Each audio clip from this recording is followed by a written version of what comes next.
welcome to Turning Tuesday. I am Reese. I have not recorded in 6 months. Why have I not recorded? Because I haven't felt like it. And that's the long and short of it. Haven't felt like it. So, I haven't been anywhere near the lathe. I've wanted to. I have wanted to. I just haven't been able to bring myself to do it. I've been fighting my own inner demons, and it's something I believe I'm starting to come around on.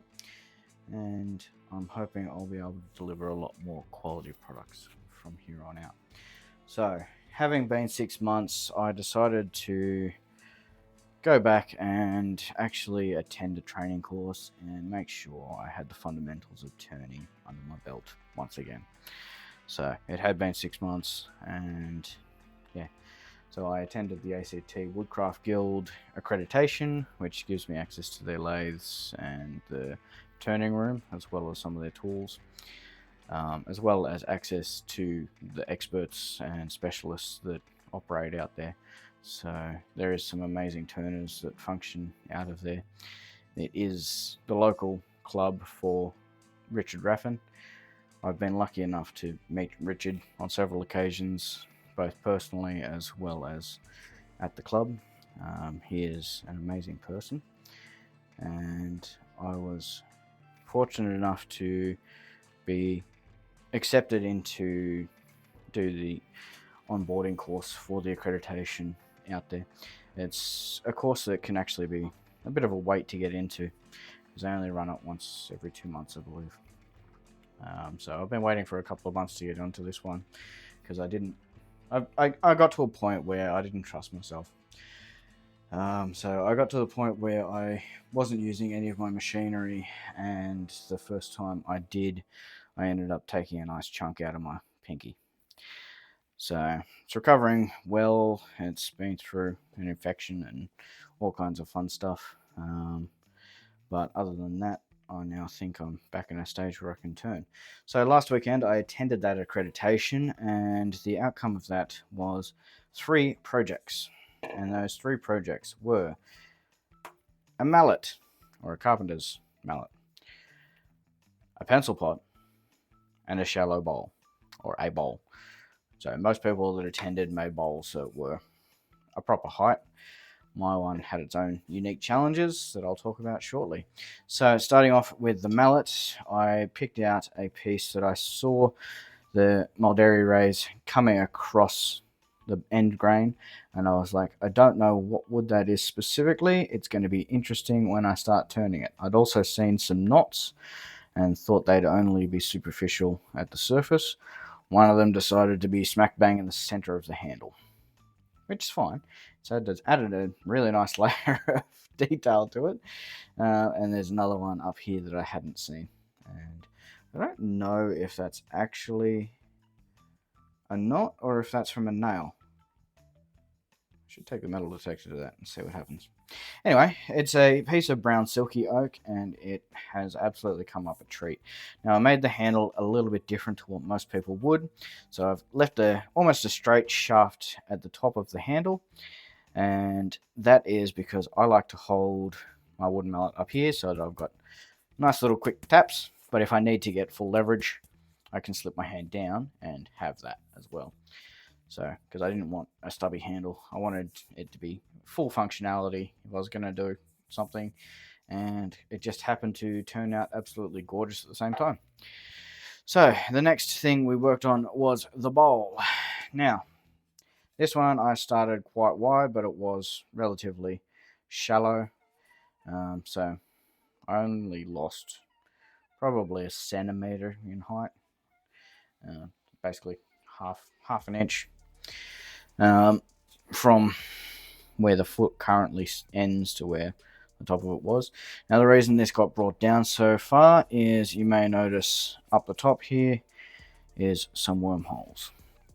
I'll bring it over to this camera, and yeah, as you can see, wormholes up here, wormholes up here. This was top and bottom. This was not just in the top. It was top and bottom. I got a nasty catch in the bottom and got a face full of dirt when that was when I first realized just how bad the worms were. So I had no choice but to keep bringing it down and down and down.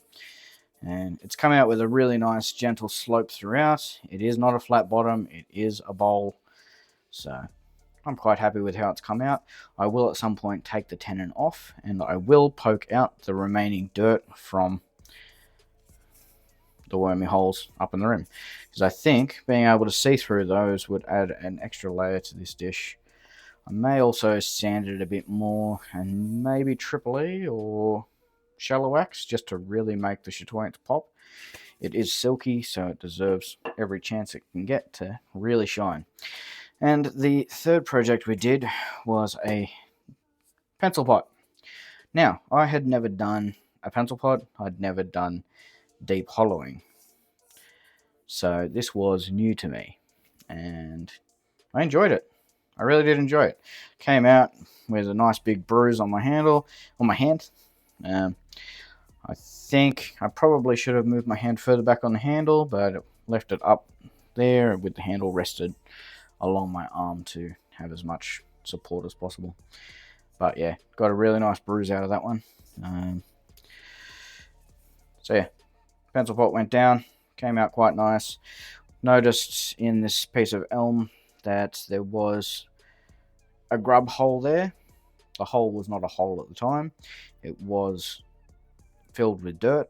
I plucked all the dirt out. There was a bridge coming across here, sanded it down. There's no actual sharp edge there for anyone to get hurt. So you run your fingers along it and just feel the texture of it. It has got an overhang, which is an interesting little detail to it. And looking along it, it actually, yeah, just really has nice character about it. I love the little knots and things like that, and the yellows and browns and greys, and it's just really nice array of colour. So I really enjoyed making that one. Moving into the real content now, I am mounting a piece of claret ash, which is 19 centimeters by 5 centimeters, and the plan here is to make a jam chuck. I am going to insert the footed bowl from earlier in this clip, and I am going to remove that foot. So it's now mounted, and we are now moving it into turning it. So what I'm going to do is just get it round, and then we will move into getting it built out for a jam chuck. Obviously this thing's not flat, so what I will do is start along there and then say, nope, I'm going to do some push cuts and get the face flat. So I tried along the front first, and then I was just like, yeah, no, this isn't working. And again, this has been a little while since I touched the lathe, so getting used to my tools. Because at the guild, I was using their tools, which are a completely different profile to how I run mine. They weren't bad, but they just weren't what I was used to. So it was definitely a steep learning curve for me.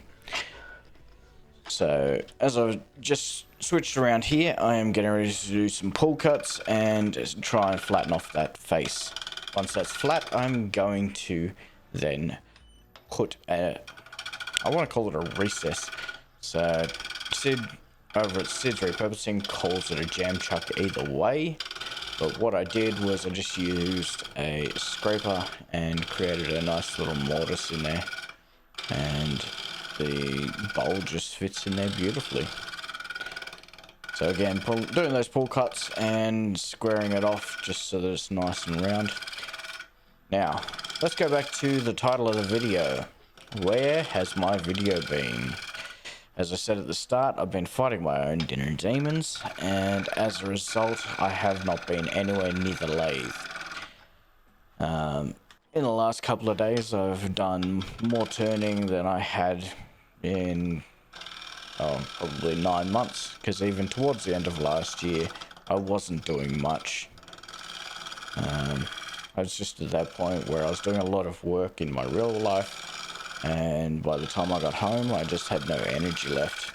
So I wasn't doing turning, I wasn't doing the videos, it was just a whole lot of extra effort that I just could not be bothered to do. And yeah, Dave friendly reminded me that, hey, I still want to see some stuff. So while I may not do a video every week, I am going to start doing them again. I've recorded a couple at the time of uploading this. I have actually recorded a few, so there'll be a few weeks in a row here that'll have some up, but I don't know how much of a cadence that's going to stay. Now, I do have plans. In August, I'm headed down to see Sid for Turn SA. That's going to be a whole heap of fun. I think that's also what's helped me get back into turning, because I know that event's about 6 weeks away from now, and I'm looking forward to that. I'm going to be going down, and I've discussed it with Sid. I'm thinking about doing a demo, so could be a bit of fun. It's going to be a heap of fun, and I'm really looking forward to it. So what I'm doing here is I'm just measuring out almost where the plate is, just under the size of the plate, and then I'm going to come in with my square end scraper that does have a slight radius to it, just so that it doesn't get big catches. Getting those nice stringers coming off, and I do want to touch on this. When you've got the end angle like this here, it doesn't look like my tool is angled down. I 100% guarantee you my right hand is significantly higher than my left hand. So the tool rest is about middle, so that the tool has no choice but to cut down below it once I raise that hand. And the only way to get a nice cut on that is to do that. And if you don't do that downward angle, you do risk all kinds of things, and I just had a nice little catch there. Caught myself off guard while recording. So what I've just done here is a little bit of a grr and scrubbed it all down, and I am going to remeasure and make sure we're in a good stead. Once I get to the right size, I'm going to grab my skew, and I am going to touch up the corner so it's nice and square. The bowl is not quite fitting in there yet, so I've got to go a little bit wider.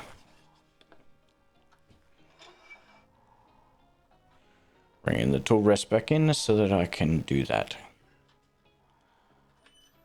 As you can hear my Darth Vader voice, I am wearing my respirator. Now, I don't have that flat on the tool rest, you can see that.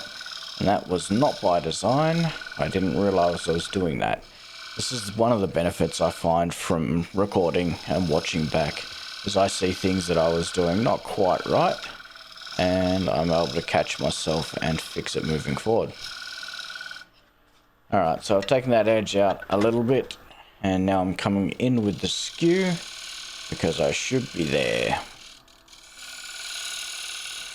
The skew puts a nice sharp corner on it, and I was able to make it a little bit deeper because I've got that rounded face on there. Alright, so there we go. It fits in there, it's got a little bit of wiggle room, that's fine. So I'd already marked out the center of the foot, so I was able to use the spike of the livestock and line it up with the center. A little bit of pressure on and hold it in place. I wasn't quite sure how I was going to get this foot off because there's not a lot of room there. I decided to start with the skew and then come back with the spindle gouge and flatten it off and put a little bit of a concave in there so that it will sit nice and flush. So I'm coming in with that skew now, just using it as a negative rake, and I'm just pushing the pointy end in and just bring it down a little bit, and then I will flatten it off.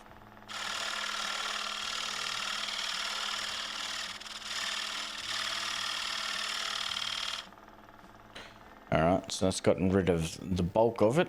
Now I'm just coming in with the spindle gouge and doing some gentle push cuts across the face.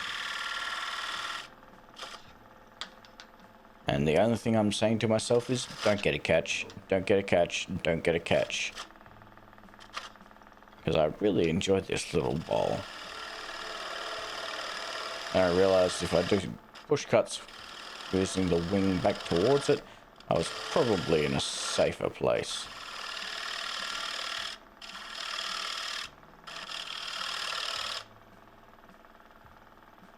Now I'm going to come along and I'm going to ride that bevel in very gently.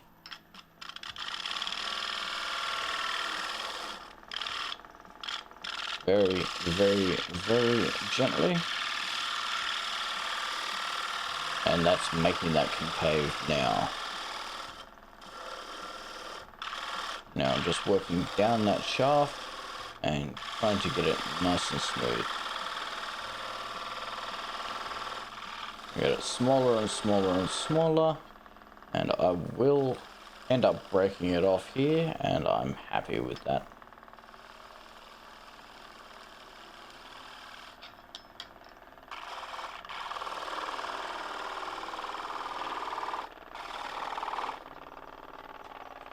I can already hear it rattling because there was that little bit of free play in that jam chuck. That's it bouncing back and forward, hitting the edge of that. So I decided that's enough of that. So I turn it off, I pull it out, and I figure out how to mount it to sand. And what I went with was some blue painter's tape. At this point, I'd already taken 80 grit down on the center to get rid of the nub for the most part.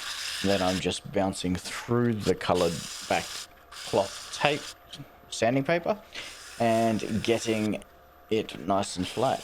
So I'm taking it down to 400, and then I'll apply some beeswax.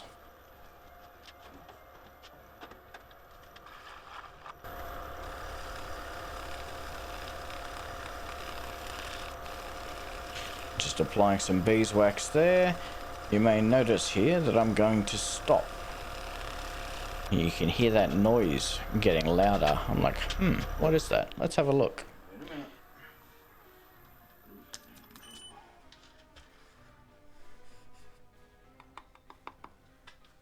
As you can hear, it is getting a little thin. It's still balanced, and I didn't take it too far. It's actually almost a perfectly even scoop the whole way across, so I'm very happy with how this has come out.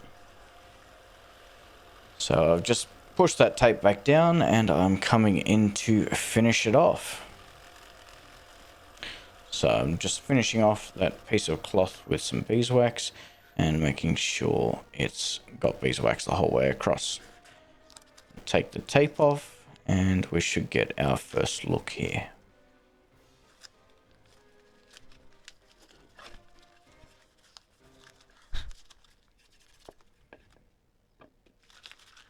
As you can hear, it hasn't got too much of a rock, only on the outside edge.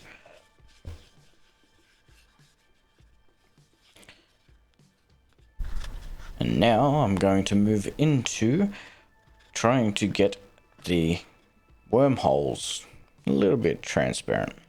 So I'm using my dental picks here to scrape them out, and it did alright. Would I do it again? Probably not. It was a lot more effort than it was worth, because the lines, or the holes, only 2 of them lined up to actually get air through, so you can't really see light through it. But overall, I really enjoyed this, and yeah, if you've enjoyed this video, I'm about to show some measurements on what all those items in the video came out at, and I'll throw some photos up. If you've enjoyed this, thank you very much for watching, and yeah, I hope I haven't let you down, and I will be releasing more videos soon. Have a great one, guys.